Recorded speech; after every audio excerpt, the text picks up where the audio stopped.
Selamat siang, Pak. Apakah Bapak ada waktu sebentar? Selamat siang Bu Rini, silakan. Kebetulan saya sedang ada jam kosong. Ada apa ya Bu? Adakah yang bisa saya bantu?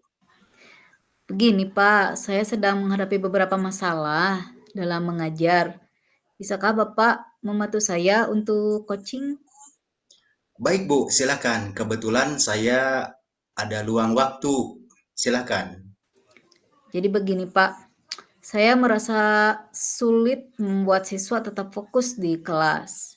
Beberapa dari mereka sering teralihkan.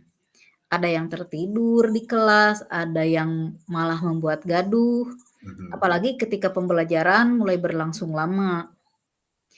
Saya jadi berpikir apakah mereka tidak menyukai pelajaran bahasa Sunda, atau mereka kurang paham, atau mereka bukan penutur aktif bahasa Sunda di kesehariannya.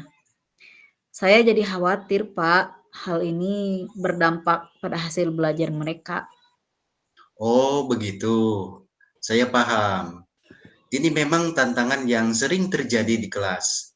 Bagaimana menurut Ibu? Apa tujuan yang ingin dicapai dalam pembelajaran bahasa Sunda ini?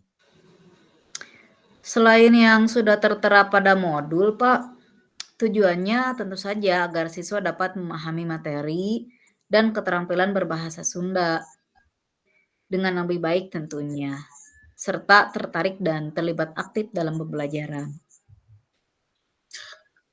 Itu tujuan sangat yang bagus. Sekarang, untuk langkah berikutnya, kita coba identifikasi masalah lebih spesifik. Ibu sudah berbicara dengan wali kelasnya. Menurut Ibu, faktor apa yang menyebabkan siswa sulit fokus? Apakah ada masalah di rumahnya atau metode pembelajarannya? Atau mungkin ada hal-hal yang lain? Kebetulan saya belum berbicara dengan wali kelasnya, Pak. Mungkin sesudah ini saya akan menemui beliau dan juga berdiskusi dengan wali kelasnya. Hmm. Dan setelah saya berpikir, Pak, sepertinya ada beberapa hal. Salah satunya mungkin metode yang saya gunakan terlalu monoton, Pak.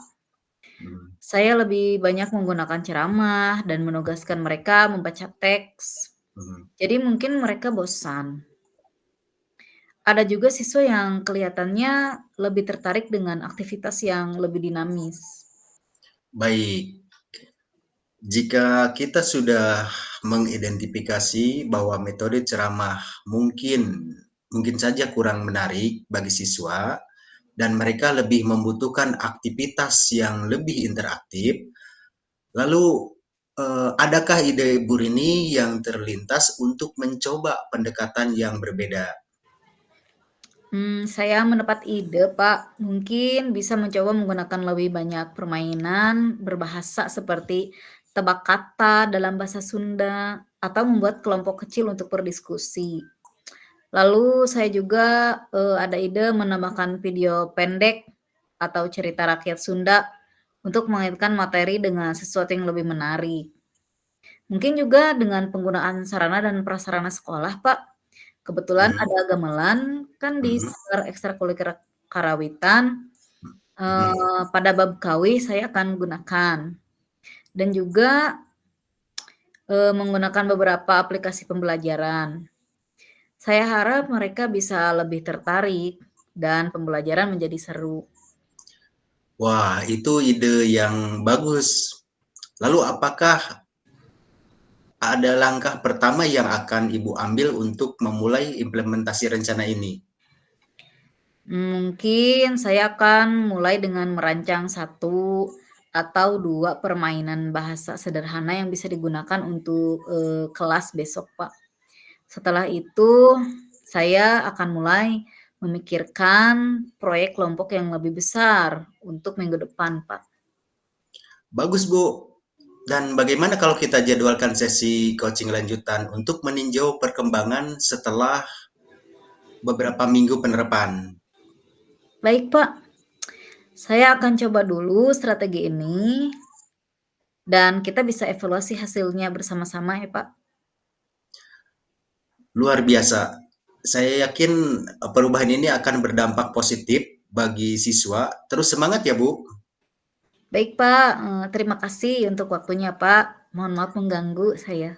Sama-sama, Bu. Bagaimana, Bu?